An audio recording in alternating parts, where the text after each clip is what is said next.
Let her sleep on the couch. Those 5 words shattered everything I thought I knew about family love.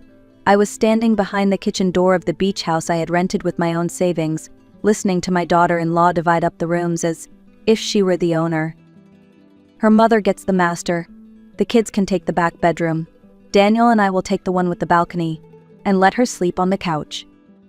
She didn't even say my name. Just her. Like I was an unwanted guest, not the woman who had raised her husband and paid for this entire vacation. My name is Eleanor Brooks. I'm 67 years old, and 3 months ago I learned that sometimes the deepest wounds come not from strangers, but from those you love the most.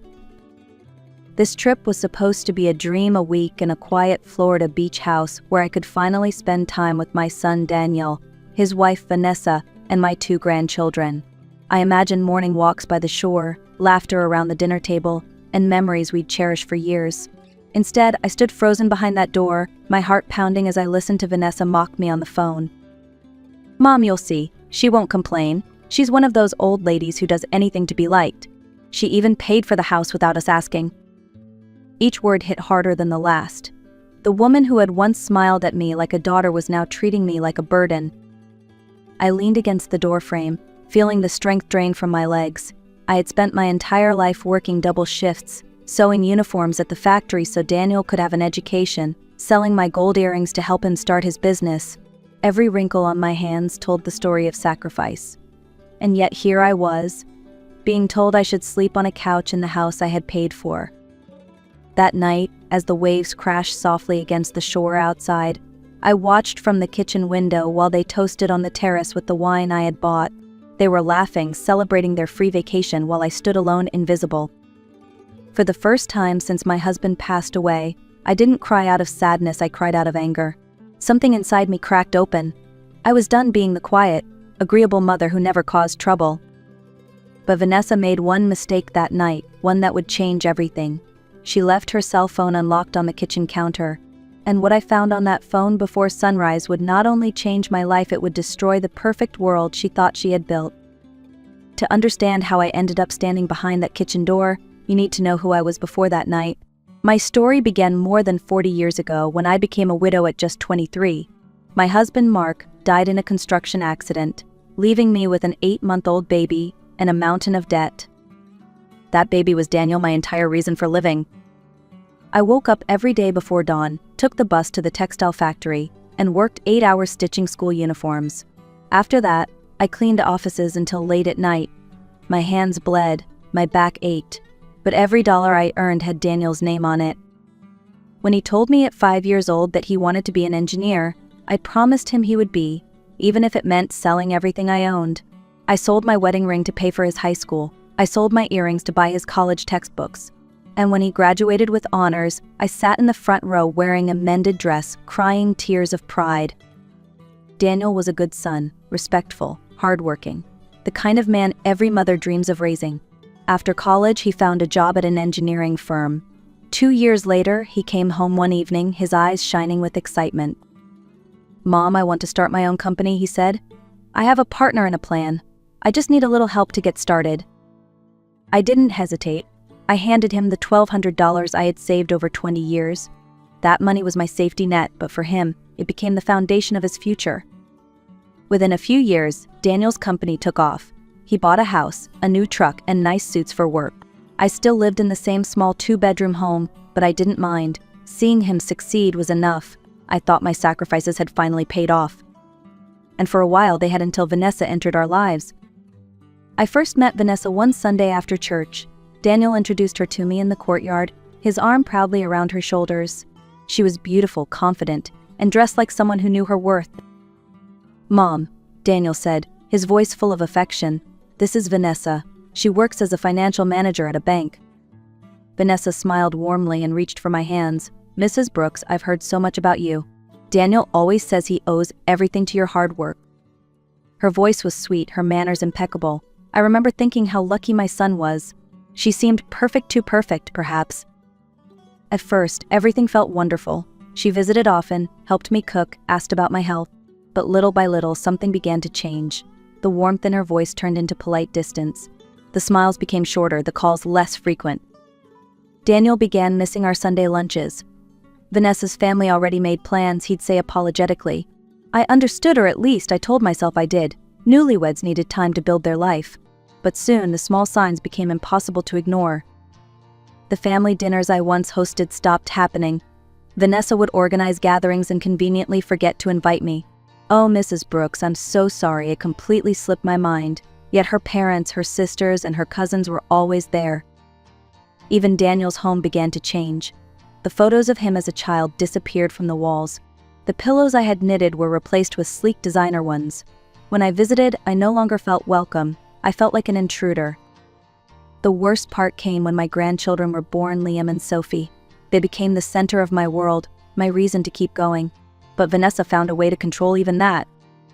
The kids need structure, she told me one day. Too many visits confuse them. It's better if they come on weekends. Weekends became once a month. Once a month turned into holidays only. Eventually, I saw them so rarely that they stopped running into my arms when they saw me. By my 65th birthday, I was no longer a part of their daily life. That evening I waited all day for Daniel and the kids to visit. I cooked his favorite meal, set the table with my best dishes, and even bought a small cake. He arrived alone, late at night, full of guilt. "Sorry, Mom," he said. "Vanessa's family had a birthday dinner, and we couldn't get away." That was the moment I realized I wasn't family anymore. I was an afterthought, a shadow in their busy lives. 3 years passed after that lonely birthday dinner. I told myself to stay quiet, to be the peaceful mother-in-law who never caused tension. I convinced myself that patience and kindness would eventually bring my family back to me. Then one afternoon, out of nowhere, Vanessa called. "Hi, Mom," she said in that polished, cheerful tone I hadn't heard in years. "How are you feeling these days?" For a moment, my heart lifted. Maybe things were changing. "I've been thinking," she continued. "It's been so long since we've all spent real family time together. What do you think about a little vacation? Just us, the kids, and my parents? A week by the beach, sun? Oh, scene. Laughter. Doesn't that sound wonderful?" I could barely contain my excitement. "That sounds lovely, dear. I'd love that." She hesitated just a second, just long enough for me to sense what was coming next. "Well, the thing is," she said softly, "with the kids' school costs and Daniel's business expansion, money is a little tight this month. We were thinking of maybe a small weekend at a modest hotel. Nothing fancy." "A weekend?" My heart sank. I had already pictured the kids building sandcastles and Daniel relaxing by the waves. Then I asked the question that sealed my fate. How much would a full week in a house like that cost?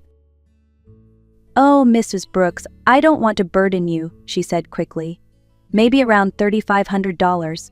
But please don't worry, we'll figure something out." $3,500. Exactly the amount I had saved over the past 3 years from my pension, my emergency fund.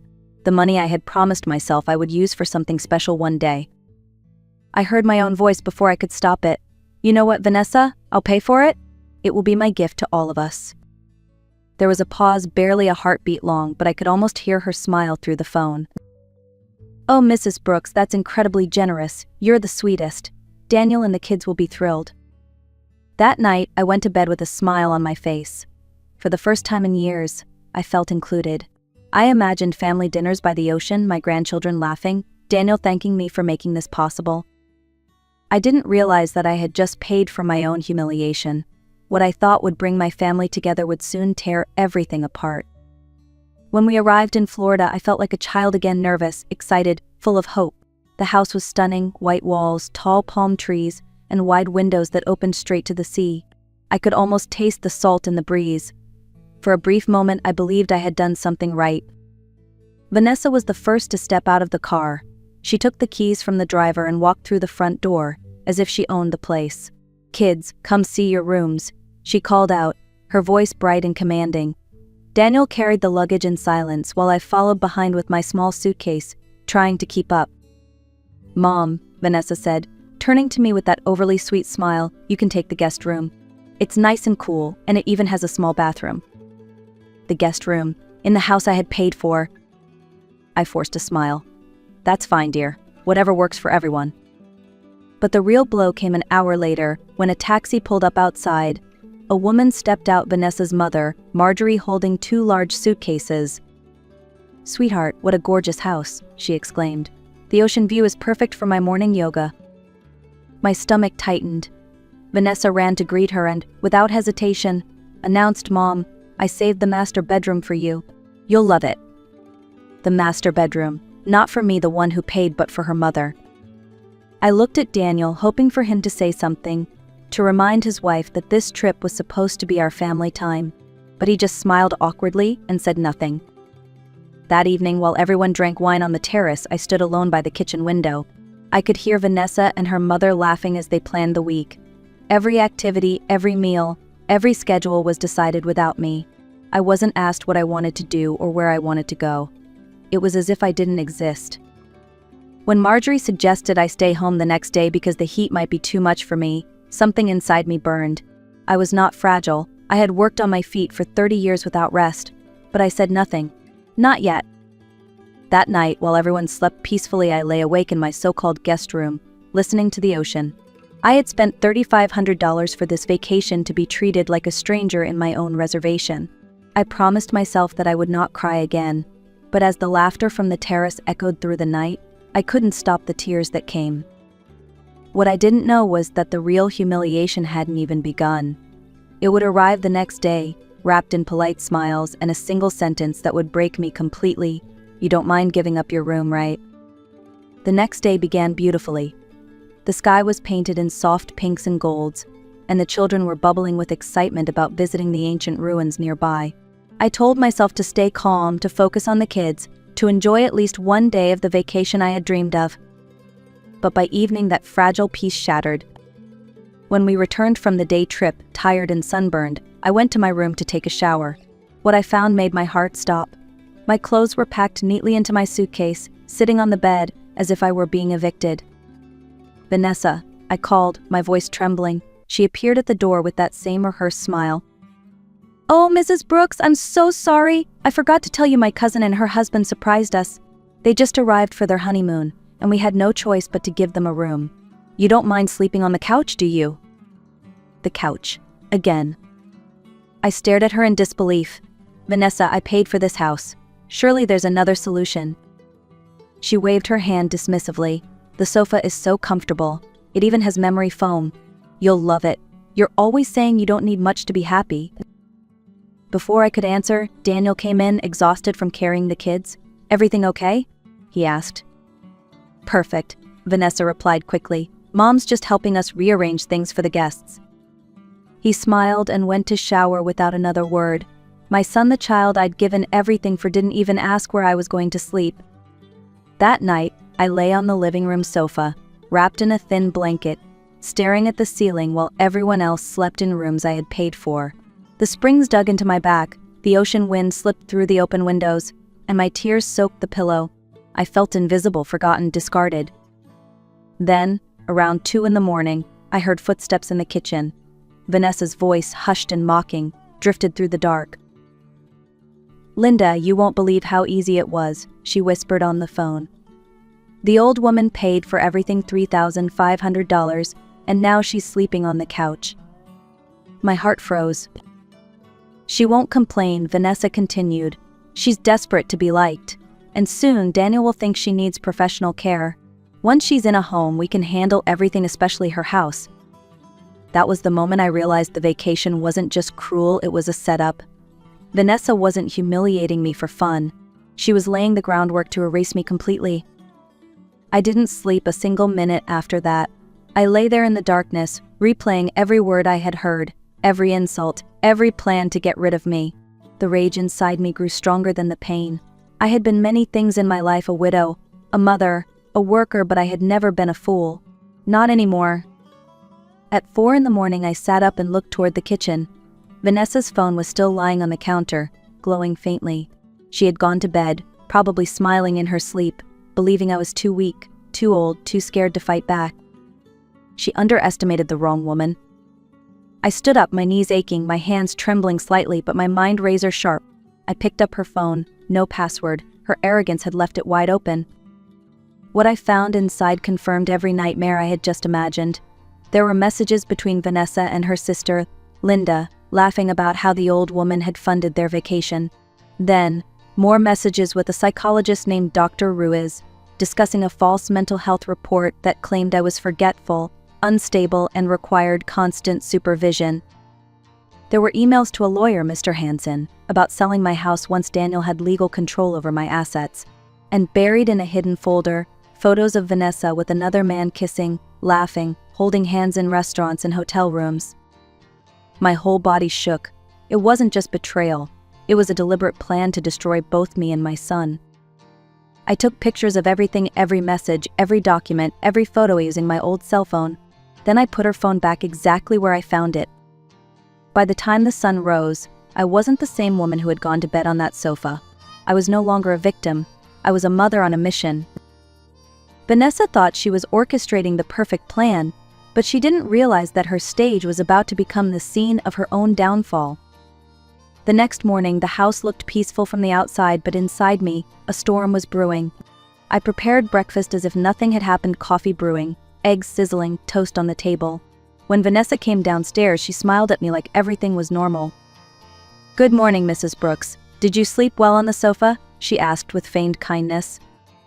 "Better than ever," I replied calmly. "Sea air does wonders for the soul." For the first time, she looked uneasy. I could see the flicker of doubt in her eyes. She didn't know what I had seen or what I was planning, and that uncertainty made her nervous. During breakfast, she turned to Daniel. "Honey, don't you think your mom's been a little forgetful lately? She misplaced her purse several times yesterday." Daniel frowned. "Mom, are you feeling okay? You've been quiet." "I'm perfectly fine," I said firmly. "I may be old, but I remember everything, especially the things that matter." Vanessa forced a laugh. Of course. Just wanted to make sure." Later that afternoon, while everyone was at the pool, I quietly made a call to my neighbor back home, Martha. She was one of the few people I still trusted. I told her everything about the phone, the messages, the plan, the fake doctor, the stolen documents. She listened in silence, then said, "Eleanor, don't worry. I'll check your house first thing tomorrow." That night, while everyone was asleep, I received a message from Martha. "Your property title was tampered with. Someone tried to take it from your drawer. I found it hidden behind the cabinet. I'm getting a certified copy for you tomorrow morning." I finally exhaled. The house that had cost me 30 years of my life was safe for now. The next morning, Vanessa grew impatient. "Mrs. Brooks, we need you to sign some documents for your health insurance," she said casually over breakfast. "It's just routine. Daniel asked me to help." I smiled. "How thoughtful of you. Let's go over them together this afternoon." Her eyes flickered with surprise. "Oh sure, but we really need to sign them today before we leave tomorrow." "Perfect," I said sweetly. "We'll have a family meeting at 4, you, Daniel, your mother, and me. I want everyone present when I sign." She froze for half a second, then nodded. "Of course." All day she watched me like a hawk. I could almost feel her fear growing. She didn't know that I had already sent copies of all her messages and photos to Martha's lawyer friend, who confirmed what I already knew. Vanessa's papers were not insurance documents, they were full legal power of attorney, giving Daniel control over all my assets and allowing them to commit me to a nursing facility. At 4 o'clock, as the sun began to set over the ocean, I gathered everyone on the terrace. The air was still heavy with tension. My grandchildren played inside, unaware of the storm about to break.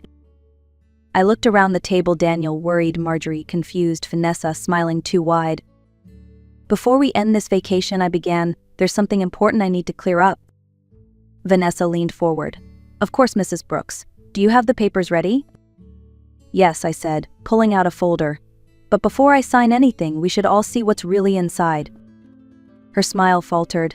I opened the folder and laid the printed screenshots on the table. "These are your messages, Vanessa. The ones where you call me a pathetic old woman who paid for everything. The ones where you plan to sell my house and fake medical records to have me committed." Daniel's face drained of color. "Vanessa, what is she talking about?" This isn't Eddie, she must have hacked," Vanessa stammered. But I wasn't done. I placed the photos of her with her lover in front of Daniel. "And these," I said quietly, "are proof that while my son worked himself to exhaustion to provide for you, you were building a future with someone else." Silence. Then Daniel exploded. "Tell me this isn't true, Vanessa. Tell me." She couldn't. She covered her face, sobbing, but the tears were too late. The truth was laid bare under the golden Florida sunset. And for the first time in years, I felt peace not because I had won, but because justice had finally walked into the room. Vanessa's world collapsed that evening.